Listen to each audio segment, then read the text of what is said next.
I started photographing weddings because I was running out of ways to avoid moving back in with my mother. That sounds harsher than I mean it to.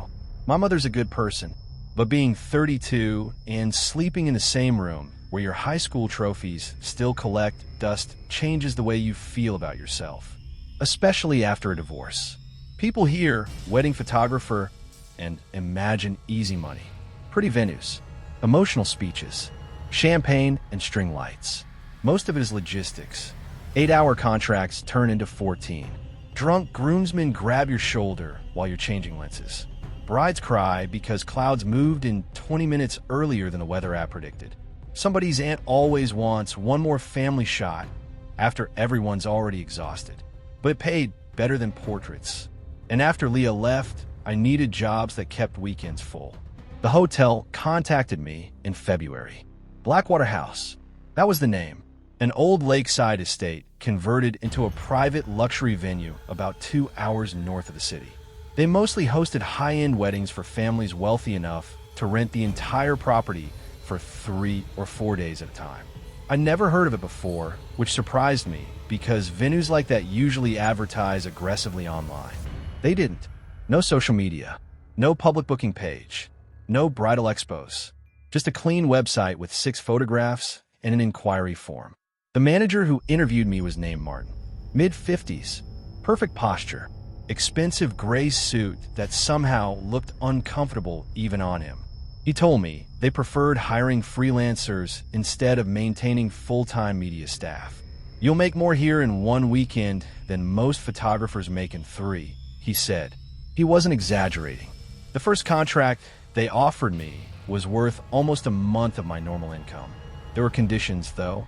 No personal social media posting from the property. No behind-the-scenes footage. No drone photography unless specifically requested. And there was a printed behavioral agreement. Not legal language, just rules. Some normal. Never interrupt private family meetings. Never photograph security personnel. Never enter the West Ballroom after 11:30 p.m. unless directed. Some strange. If an unlisted guest asks not to be photographed, delete the image immediately in their presence. Do not acknowledge guests wearing silver ribbons after midnight unless spoken to directly. If ballroom staff stop music unexpectedly, photographers must lower cameras and leave the dance floor immediately. Never review photographs taken between 1 o'clock and 1:30 a.m. while still on property. I remember almost laughing at that last one. I thought it was marketing, like the venue was trying to create mystique for employees. Martin noticed my expression. You'll do better here if you follow procedures without needing explanations, he said. Not angry, not threatening, just tired. That should have bothered me more than it did. But when you're staring at overdue rent notices, people can say almost anything if the paycheck is high enough. My first wedding there was in March. Cold rain all weekend. The hotel sat above the lake on a ridge lined with dead trees and old stone walls. Beautiful place, honestly. The kind of building that looked expensive even in bad weather. Inside smelled faintly like old wood polish and fireplace smoke. Everything was warm lighting and dark carpets, and quiet staff moving around like they were rehearsing a play. The wedding itself was normal at first. Wealthy families tend to blur together after a while. Same speeches, same music, same carefully controlled happiness. But I noticed something during dinner. Certain guests weren't interacting normally. Not rude, not strange exactly, just disconnected. They sat at tables without place cards. Staff seemed to know them automatically, and nobody photographed them. Not the guests, not me, not even with phones. At one point, I lifted my camera toward a man standing alone near the bar. Older guy, thin, dark green tie. Before I even focused, one of the catering staff touched my elbow. Not him. She said it quietly without looking at me, then walked away. The man never reacted, didn't even turn his head. I remember feeling embarrassed more than unsettled, like I'd violated some rich person etiquette rule nobody told me about. Around midnight, the mood changed. Not dramatically, gradually. Music slowed down. People started disappearing from the reception in small groups. The silver ribbon thing started making sense then. About maybe 12 guests had thin silver ribbons pinned near their collars or wrists. Easy to miss earlier in the night. They began moving toward the West Ballroom. Not together, not formally, just drifting that direction over time. At 11:27, one of the musicians stopped playing mid-song. Immediately. No fade out. No announcement. Every staff member on the dance floor froze. I mean, literally froze. Like everyone had practiced this. And they stepped back simultaneously. The guests barely reacted. A few couples kept dancing for several seconds before realizing the room had changed. One of the coordinators approached me quietly. "You should pack up for the night. It's not even midnight. You're done." I almost argued because overtime during receptions mattered financially. Then I noticed something. The West Ballroom doors were open about 6 inches. And inside, I don't know. I still don't know exactly what I saw. Not a monster. Not blood. Nothing dramatic. Just dozens of people standing silently inside the dark ballroom, facing inward towards something I couldn't fully see. No music. No conversation. No movement. The kind of silence that makes your ears ring. Then one of them turned toward me. A woman maybe in her 60s. And she smiled like she recognized me. Not friendly. Familiar. The coordinator shut the doors immediately. "Good night, Daniel." That was the first time anyone there used my first name. I drove home uneasy, but mostly curious. And honestly, curiosity loses against money pretty often. So I came back the next weekend. Then the next. Blackwater became my main client by summer. I told myself the weirdness was just elite people behaving like elite people. Rich families love rituals, private traditions, artificial exclusivity. But things kept happening. Photographs disappearing. Not digitally corrupted. Gone. Whole sequences missing from memory cards. Always involving the unlisted guests. At first I blamed myself. Then equipment failure. But the gaps became impossible to ignore. I remember taking a shot. Lighting. Positioning. Focus. Then later there'd be a missing file number between images. One night I tested it. I photographed a silver ribbon guest intentionally. Young woman. Blonde hair. White gloves. I took 3 rapid shots while pretending to capture the dance floor behind her. I checked immediately afterward. The images existed. I know they did. Then around 1:15 a.m., I reviewed the card again in my equipment room. The files were gone. Not corrupted. The numbering had adjusted like the photos had never existed. That was the moment I remembered the rule about reviewing images after 1 o'clock. I suddenly felt extremely cold. Not supernatural cold. The kind that comes from realizing something impossible happened while you were acting confident about it. I started paying attention after that. The venue hosted maybe 3 weddings a month during peak season. Different families, different cities, different couples. But some guests kept returning. Always older, always elegant, always impossible to place socially. I began recognizing faces. A man with a scar near his eye. A woman with pearl earrings shaped like teardrops. An elderly couple who never smiled during ceremonies, but always appeared near the West Ballroom after midnight. They attended weddings where they had no visible connection to either family. Nobody introduced them. Nobody questioned them. And eventually I stopped questioning them too. That's the part one hate admitting. Because fear didn't trap me there. Comfort did. The money was incredible. I paid off credit card debt, bought new equipment, moved into a better apartment, started sleeping again. And Blackwater made you feel important in subtle ways. Staff dinners, holiday bonuses, quiet compliments from wealthy clients. After a while, the rules stopped feeling strange. They started feeling normal. That's how places like that get you. Not through threats, through routine, through repetition, through the relief of finally belonging somewhere profitable. Then came the Harlan wedding. That was the first time I understood the guests weren't just eccentric. The bride was 24, maybe 25, nervous energy all day, kept asking whether candid photographs could be deleted later if she didn't like how she looked. Pretty normal bride behavior until dinner. Then she disappeared for almost 40 minutes. Nobody panicked, not publicly, but staff communication changed immediately. Earpieces, whispering. Martin personally walked through the reception checking side rooms. When the bride returned, everyone pretended nothing happened. But she looked wrong. Not injured, not drugged, just emotionally emptied out. Like someone had reached inside her and lowered the volume on every feeling she had. She danced when people expected her to dance, smiled when people spoke to her, but there was no spontaneity left. Later that night, I saw her standing outside the West Ballroom with 3 silver ribbon guests. She was crying silently while they spoke to her. One of them touched her face almost gently, and she nodded afterward, like agreeing to terms. I took a photograph instinctively. The flash fired accidentally. All 4 people looked directly at me. I can still remember the expression on the bride's face. Not anger, not fear, humiliation, like I'd walked in on something deeply personal. Martin appeared beside me within maybe 10 seconds. Deleted. I did. Right there. Hands shaking more than I wanted him to notice. You need to stop wandering during private proceedings, he said quietly. Private proceedings for what? He stared at me for several seconds, then smiled politely. For people who can afford privacy. That answer bothered me for weeks because it almost sounded reasonable. That's the dangerous thing about Blackwater. Nothing felt impossible in the moment, just inappropriate to question. I started drinking more after events. Nothing severe, just enough to quiet my thoughts during the drive home. And eventually I made a mistake. I started talking to another photographer. Her name was Nina. She handled videography for some of the larger weddings.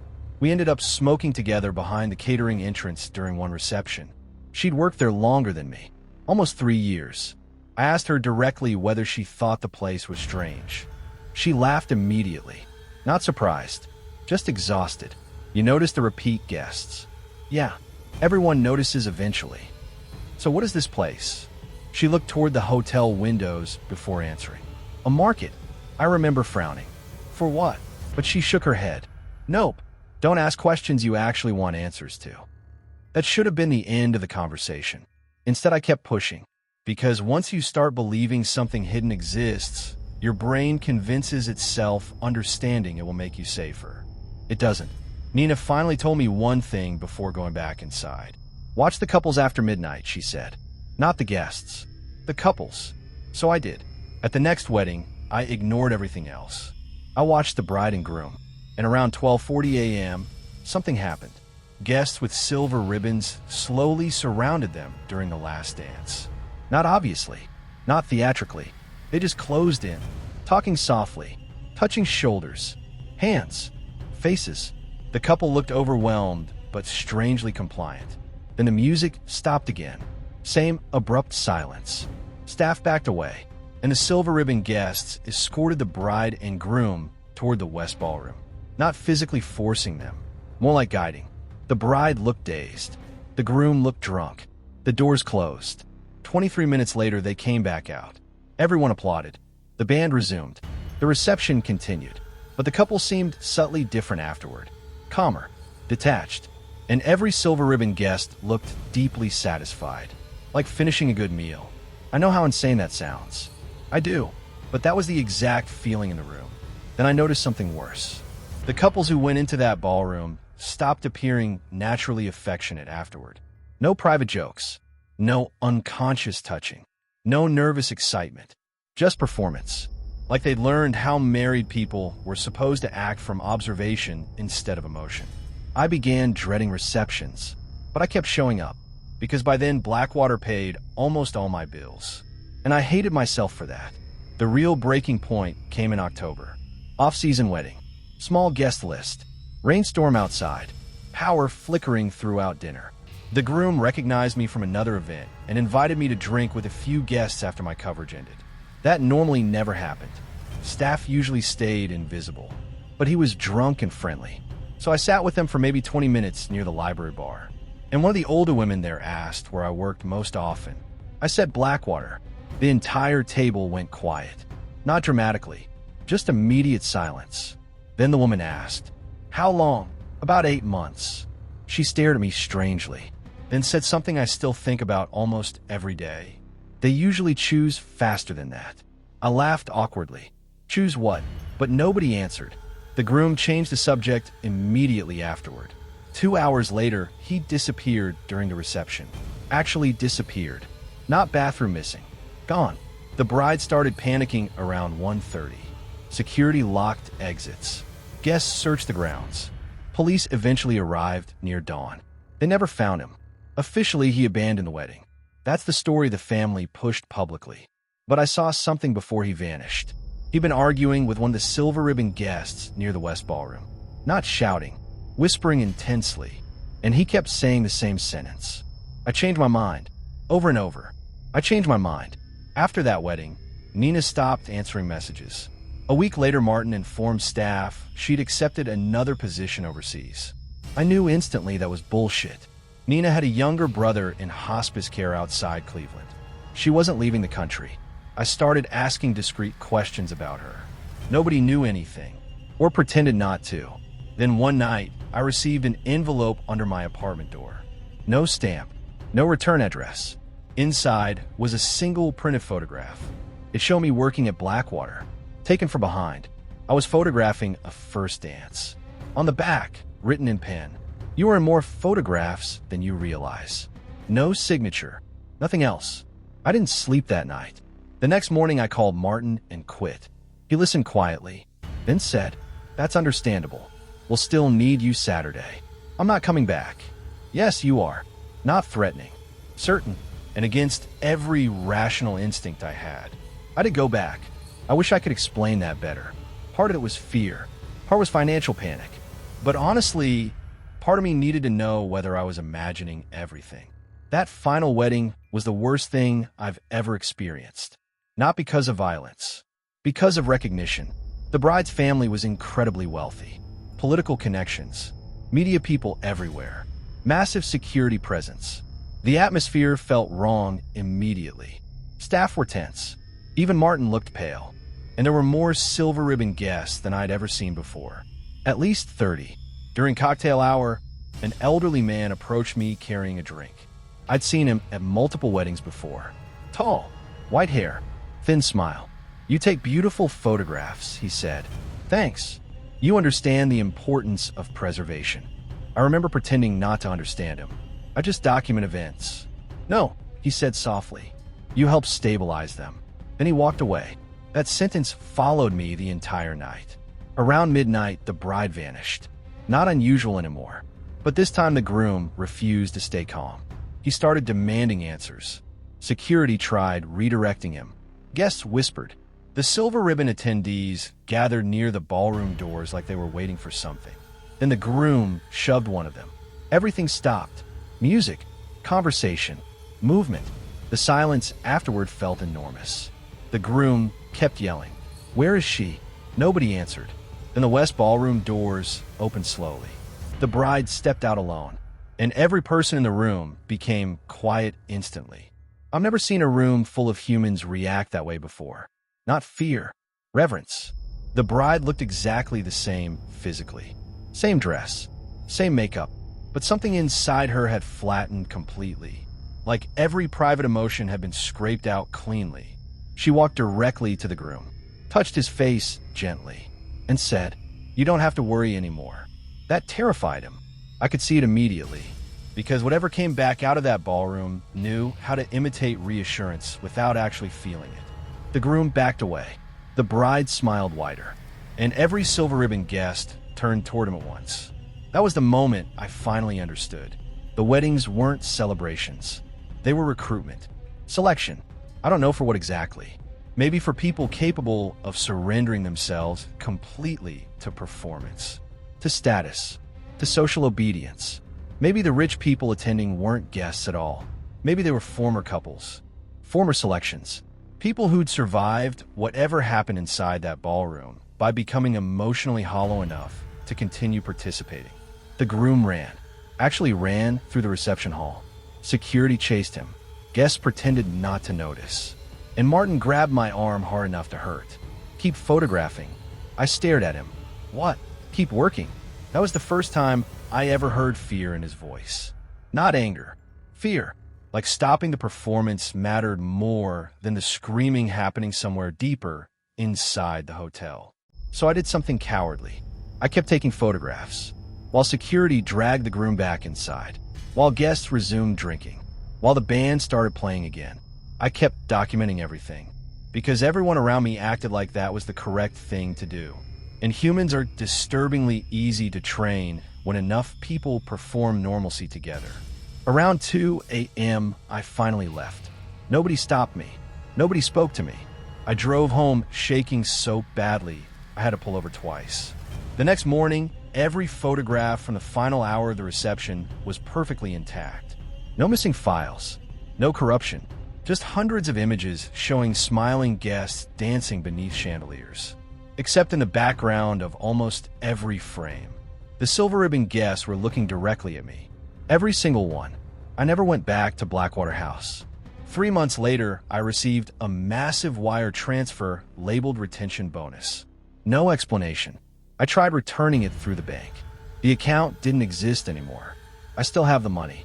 That's probably the part that makes me hate myself most. Because I used it. Paid debts. Bought a condo. Started a commercial photography business. Normal life.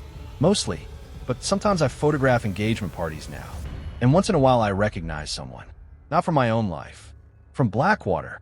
A silver ribbon guest. Old now maybe. Or maybe not. Always watching couples carefully. Like evaluating them.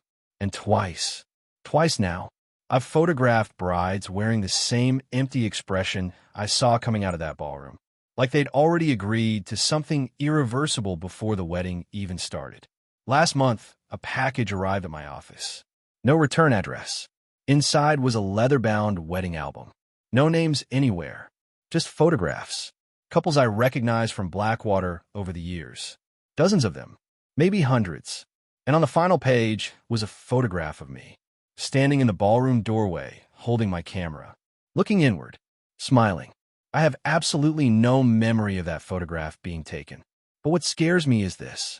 In the image, I'm wearing a silver ribbon.